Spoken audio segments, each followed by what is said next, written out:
बालों की समस्या से किस तरह से निपटा जा सकता है, उसके योग में क्या उपचार हैं, उसका बाकी प्राकृतिक चिकित्सा और बाकी जो एक तरह से उसके आयाम हैं वो किस तरह से उनसे मुकाबला कर सकते हैं उस समस्या का, ये सब समझाने के लिए आज हमारे साथ मेहमान के तौर पर मौजूद हैं आचार्य आशुतोष जी। आचार्य आशुतोष, बहुत बहुत स्वागत है आपका लोकसभा टीवी में। और हम सबसे पहले उन कारणों को जानने की कोशिश करेंगे जिनकी वजह से बालों की समस्या आती है। सर्वप्रथम जो बालों का झड़ना, पकना, असमय, इसका मुख्य कारण एक तो पोल्यूशन है, केमिकल का सेवन है, हेरिडिटरी आनुवंशिकता भी इसका एक मुख्य कारण है। ज़्यादा थकान, तनाव ग्रस्त रहना, सही समय पर न सोना, देर रात तक जगना, यह सब मुख्य कारक हैं बालों का झड़ना, पकना। इसके बिल्कुल, इसमें जो ये कारक और कारण तो बताए, लेकिन जो लक्षण हैं उसमें हम क्या माने कि असमय क्या है? मतलब अगर मेरे बाल अगर सफ़ेद हो रहे हैं तो उन्हें किस उम्र में सफ़ेद होना शुरू होना चाहिए? देखिए, 40 की उम्र के बाद बालों का झड़ना, पकना, जो हमारे हार्मोन्स हैं, ये धीरे धीरे कमज़ोर होने शुरू होते हैं। उसके हिसाब से इसको यदि मेंटेन करके रखना है तो जो प्राकृतिक रूप से देखा गया है कि 40 की उम्र के बाद। लेकिन अगर ये 35 में ही सफ़ेद हो जा रहे हैं तो फिर समस्या है। निश्चित रूप से जो 10 वर्ष की उम्र में भी बाल सफ़ेद हो रहे हैं, झड़ते जा रहे हैं, बिल्कुल, तो इसका जो ऐसी एक यह समस्या है कि जो बच्चा है या जो यंग एज है, बाल सब झड़ गए या पक गए, तो उसका वह कैसे इसको आप रोकथाम कर सकें। एक समस्या ये भी देखी गई है कि जो बाल, जहाँ से बाल जमता है, जो उसकी रूट है, वहाँ पर एक सूखी परत जैसी जम जाती है। खास तौर पर बच्चा जब पैदा होता है उसके बाद उसको काफ़ी केयर रखनी पड़ती है उस चीज़ की। तो और जवानी में भी वो कई बार रूसी के रूप में हमें दिखती है। तो ये जो सूखी परत है, ये कहाँ तक जिम्मेदार है समस्या को लेकर? देखिए, जो हमारा पोर्स है, जो रूट है, जब तक उसकी सफाई प्रॉपर हम नहीं करेंगे तो उसका जो साफ सफाई का, जो ऑक्सीजन का, जो टॉक्सिन निकलने का जो जरिया है, जो जहाँ से पसीना निकलता है, जो स्वेटिंग होती है, यदि उसमें अवरोध होगा तो भी बालों का झड़ना, पकना जल्द ही शुरू हो जाता है। आपको लगता है आसन जो हैं वो किस तरह के आसन हम इसमें कराने की कोशिश करते हैं, समस्या जिन लोगों को है या जो प्रिवेंशन चाहते हैं ऐसे लोगों को, ताकि बालों की समस्या ना हो? किस तरह का पैकेज होता है? देखिए, इसमें खास करके जो रक्त संचार मस्तिष्क के प्रदेश पर, कपाल प्रदेश पर बढ़ाया जाए, ताकि रक्त संचार जब बढ़ता है, बिल्कुल, तो ऐसे ही जब आप स्वतः देखेंगे कि रक्त संचार जब बढ़ जाए तो चेहरे पर, बालों में जितनी भी समस्याएं हैं वह सब स्वतः ठीक होने लगती हैं। चाहे आप 80 के भी हों, बालों का झड़ना, पकना आपका रुक सकता है, झरे हुए बाल आ सकते हैं। बिल्कुल, हमने तो 80 के बाद लोगों के बाल काले वापस होते हुए भी देखे हैं, ऐसे भी बुजुर्ग देखे गए गांव में। निश्चित रूप से यहाँ पर आचार्य जी ने ये बात जरूर बताई कि जो बालों का जो सरफेस है, जो उसकी जो ज़मीन है जहाँ से वो उगते हैं, वो इतना साफ शुद्ध होना चाहिए कि वहाँ पर ऑक्सीजन का जो आवागमन है, ठीक है, वहाँ पर प्रॉपरली मिल सके। और इसी के साथ कुछ आसनों का जिक्र भी किया, जिन आसनों को शिक्षक करके दिखाएंगे उनके मार्गदर्शन में, और उन आसनों से आप किस तरह से लाभ ले सकते हैं। साथ ही आप हमारे साथ सीधे जुड़ सकते हैं। स्क्रीन पर आप देख रहे हैं आसन, साथ में डू एंड डोंट्स भी बताए जा रहे हैं कि आपको जो आसन कराया जा रहा है, आप अगर किसी खास तरह की समस्या आपको है तो आपको उस आसन से बचना चाहिए, ये भी शुरू में ही बताया जाएगा। और आप सीधे चलते हैं आसनों की ओर।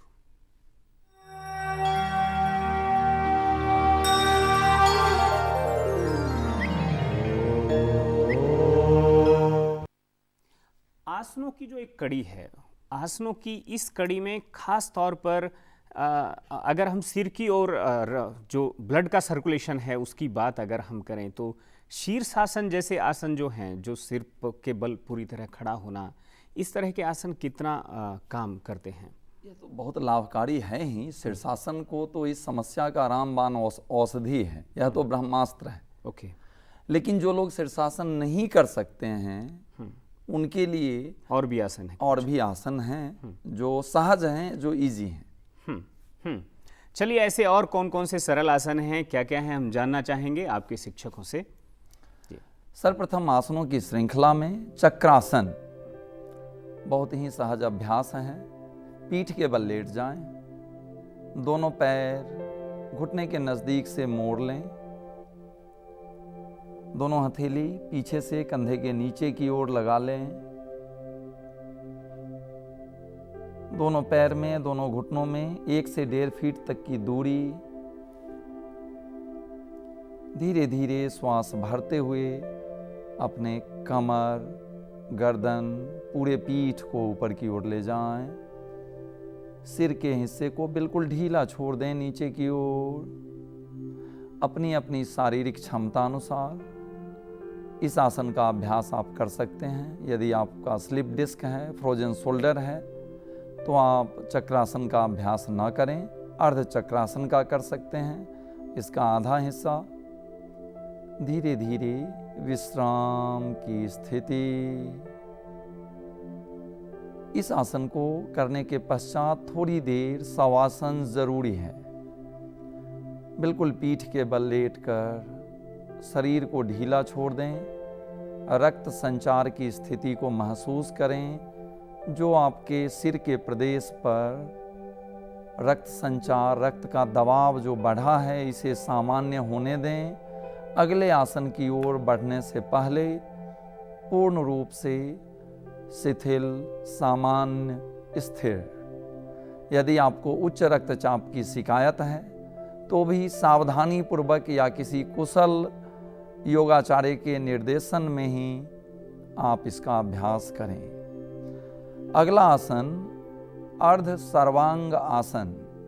दोनों पैर मिले हुए, धीरे धीरे श्वास भरते हुए दोनों पैर 90 डिग्री के अंश तक ले जाएं। जो लोग सर्वांग आसन नहीं कर सकते उनके लिए अर्ध सर्वांग आसन। कम से कम 1 मिनट तक इस अवस्था में रुके रहें। सर्वांग आसन का आधा लाभ तो आपको निश्चित रूप से मिलता ही है अर्ध सर्वांग आसन करने से। 2 बार से लेकर 4 बार तक आप इसका अभ्यास कर सकते हैं। अर्ध सर्वांग आसन। इस आसन में भी रक्त संचार की स्थिति ऊपर से नीचे की ओर होती है। धीरे धीरे देखें, सजगता पूर्वक इसका अभ्यास। रिलैक्स, विश्राम। आसनों की श्रृंखला में सर्वांग आसन।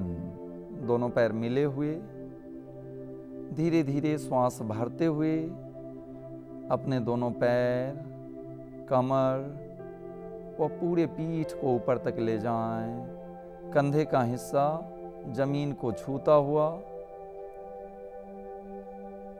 जैसा नाम से प्रतीत होता है, सर्वांग आसन जो सभी अंगों के लिए,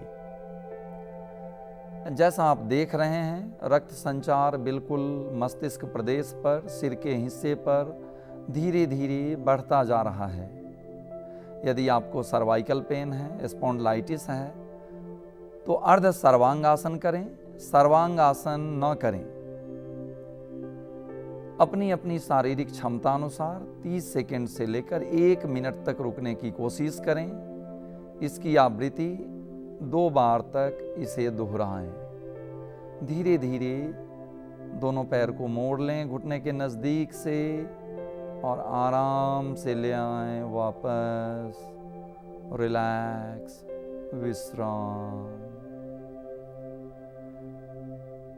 तीसरा आसन जो बहुत प्रभावशाली, चमत्कारिक है, विपरीत करणी आसन। विपरीत करणी मुद्रा भी इसे कहते हैं, जो सर्वांग आसन से मिलता जुलता है। धीरे से दोनों पैर, दोनों जांघों को, कमर को ऊपर की ओर उठा लें